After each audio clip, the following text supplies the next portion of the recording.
एक देश एक चुनाव पर सुप्रीम कोर्ट के वरिष्ठ वकील प्रशांत भूषण ने बड़ा खुलासा कर दिया, विस्फोटक खुलासा।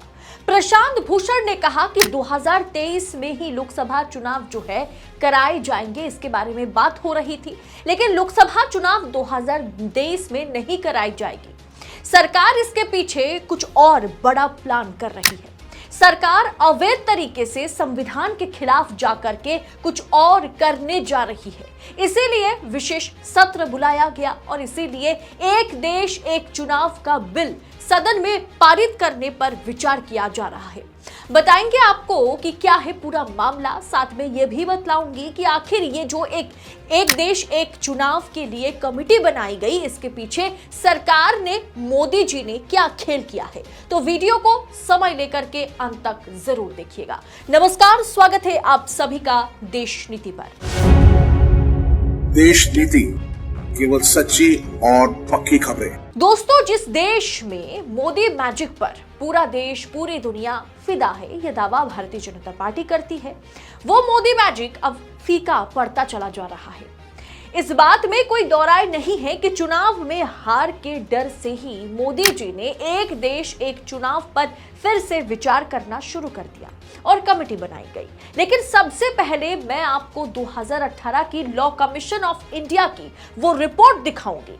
वन नेशन वन इलेक्शन पर लॉ कमीशन ने क्या सुझाव दिया था, जिसे दरकिनार करते हुए मोदी जी पर वन नेशन वन इलेक्शन का भूत फिर से सवार हुआ है। मोदी जी को 2018 में रिपोर्ट सौंपते हुए BS चौहान ने लिखा। रिपोर्ट बहुत लंबी है, बहुत बड़ी है, आपको आपके स्क्रीन पर इस वक्त है भी, लेकिन मैं आपको सारांश बता देती हूँ।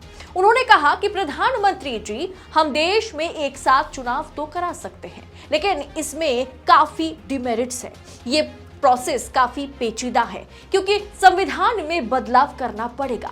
कई कानून जो सरकारों को लेकर के है, जो विधानसभा को लेकर के है, जो लोकसभा को लेकर के है, उसे बदलना पड़ जाएगा।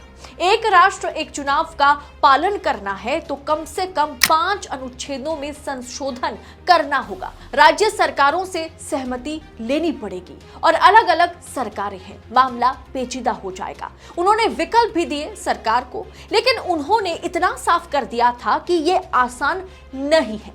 संविधान को बदलने पर जब मामला आ जाता है तो खूब हो हल्ला मचता है। तो ऐसे में मोदी जी ने 2018 में इस मुद्दे को ठंडे बस्ते में डाल दिया था। लेकिन आज क्या हुआ कि फिर से सरकार को, मोदी जी को उसी एक देश एक चुनाव को फिर से लाना पड़ गया। इस पर सबसे बड़ा खुलासा, सबसे विस्फोटक खुलासा प्रशांत भूषण ने कर दिया। प्रशांत भूषण ने ट्वीट करते हुए लिखा कि कुछ लोगों का कहना है कि मोदी 5 राज्य में होने वाले चुनावों के साथ नवंबर में होने वाले लोकसभा चुनावों को पहले कराने के लिए एक राष्ट्र एक चुनाव का इस्तेमाल कर सकते हैं। वे ऐसा नहीं करेंगे क्योंकि उन्हें अभी हार का सामना करना पड़ रहा है। हालांकि वे इसका उपयोग विधानसभा चुनावों को अप्रैल तक स्थगित करने के लिए कर सकते हैं। 5 साल के अंदर नई विधानसभा बुलानी होती है। अगर सरकार ऐसा करती है, यानी कि सरकार अगर जो अभी 5 विधानसभा में चुनाव होने हैं उसे अगर सरकार रोक देती है तो ये अवैध होगा और असंवैधानिक होगा।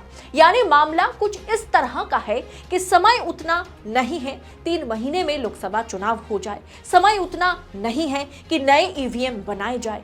और अगर अभी राजस्थान, मध्य प्रदेश और छत्तीसगढ़ की चुनाव हो जाए तो भाजपा पर खतरे की घंटी बज रही है। ऐसे में वाकई एक ही ऑप्शन बचता है कि इन 5 राज्य के चुनावों को अप्रैल तक रोका जाए, लोकसभा चुनाव तक रोका जाए और फिर लोकसभा के साथ इन 5 राज्यों के विधानसभा चुनाव कराए जाए। जिस देश के प्रधानमंत्री पर उनके ही गवर्नर ने पुलवामा का आरोप लगाया, तो ऐसे में मोदी जी के लिए, सरकार के लिए कुछ भी संभव है। अप्रैल तक अगर किसी भी तरीके से चुनावों को रोक दिया जाए और साथ में लोकसभा चुनाव के साथ विधानसभा के चुनाव कराए जाए, अप्रैल तक कोई ना कोई घटना या दुर्घटना के जरिए चुनाव को फिर एक बार मोदी जी मैनिपुलेट कर लेंगे, ऐसा दावा किया जा रहा है और ऐसा दावा प्रशांत भूषण ने किया है। इस संदर्भ में जो कमेटी बनाई गई और उसमें जिन लोगों को शामिल किया गया उस पर भी एक नजर डालिए। दोस्तों, यहाँ एक भी भी मेंबर आपको, एक भी सदस्य आपको BS चौहान की तरह नजर नहीं आएंगे, जो मोदी सरकार से ये कह पाएगा कि साहब मामला बहुत पेचीदा है, इसके लिए संविधान को बदलना पड़ेगा, जो उचित नहीं होगा। कमेटी में कौन कौन है दोस्तों, एक बार देखिए। दोस्तों, इसमें है रामनाथ कोविंद, जो कि फॉर्मर प्रेसिडेंट है, उन्हें इस कमेटी का अध्यक्ष बनाया गया। इसके बाद है होम मिनिस्टर अमित शाह, जिन्हें सदस्य बनाया गया। अधीर रंजन चौधरी है, जो कि कांग्रेस लीडर है। गुलाम नबी आजाद है, जो कि एक्स राज्यसभा MP है। आपको बहुत अच्छे से मालूम होगा कि गुलाम नबी आजाद आज इस समय में कितना ज्यादा आजाद है। तो वही है सुभाष कश्यप, जो कि एक्स राज्यसभा सेक्रेटरी जनरल हैं। इसके अलावा है हरीश साल्वे, जो सीनियर एडवोकेट है और सॉलिसिटर जनरल रहे मोदी सरकार में। इसके अलावा फॉर्मर CVC है संजय कोठारी। इसके अलावा है NK सिंह, जो कि एक्स चेयरमैन है, एक्स चेयरमैन 15th FC है। इसमें से सुभाष कश्यप और संजय कोठारी, NK सिंह, इनके जो उम्र है ये 80-90 से ऊपर है। किसी का 84 है, किसी का 82 है, तो किसी का 94 है। ऐसे में आप समझ सकते हैं। आपको क्या लगता है, जिस कमेटी में सदस्य के तौर पर अमित शाह मौजूद हैं, उस कमेटी में किसी और की राय ली जाएगी, किसी और की सुनी जाएगी? विपक्ष के तौर पर सिर्फ अधीर रंजन चौधरी को रखा गया, जबकि लीडर ऑफ अपोजिशन मल्लिकार्जुन खड़गे को शामिल नहीं किया गया। और सबसे बड़ी बात, यहाँ पर CJI चंद्रचूड़ को शामिल नहीं किया गया। क्यों उन्हें शामिल करने की जरूरत है, मैं आपको आखिर में बताऊंगी।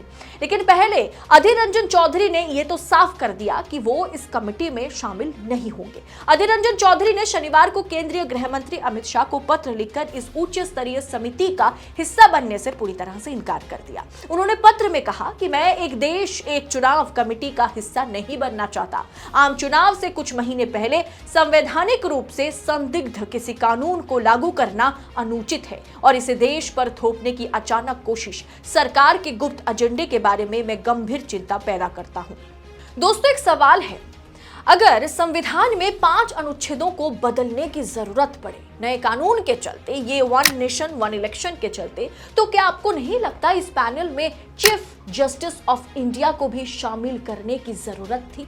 क्योंकि संविधान और कानून के रक्षक अदालतें हैं और सर्वोच्च अदालत के सर्वोच्च पद पर बैठे व्यक्ति CJI chief justice of India को इस कमेटी में शामिल क्यों नहीं किया गया मोदी सरकार द्वारा, ये आप अच्छे से समझ सकते हैं।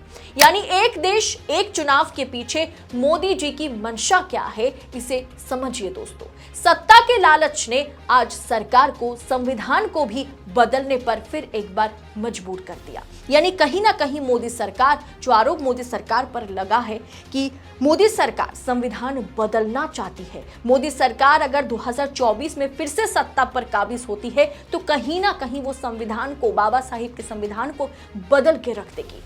देश कहीं ना कहीं उसी दिशा की ओर आगे बढ़ रहा है।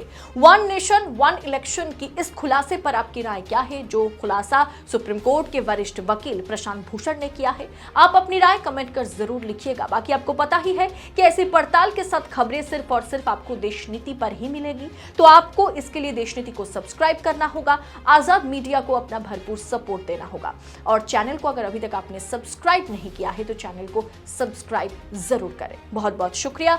जय हिंद, जय भारत। आपका एक सब्सक्राइब हमारे लिए महत्वपूर्ण है। देश नीति को अभी सब्सक्राइब करें और बेल आइकन को दबाना ना भूलें।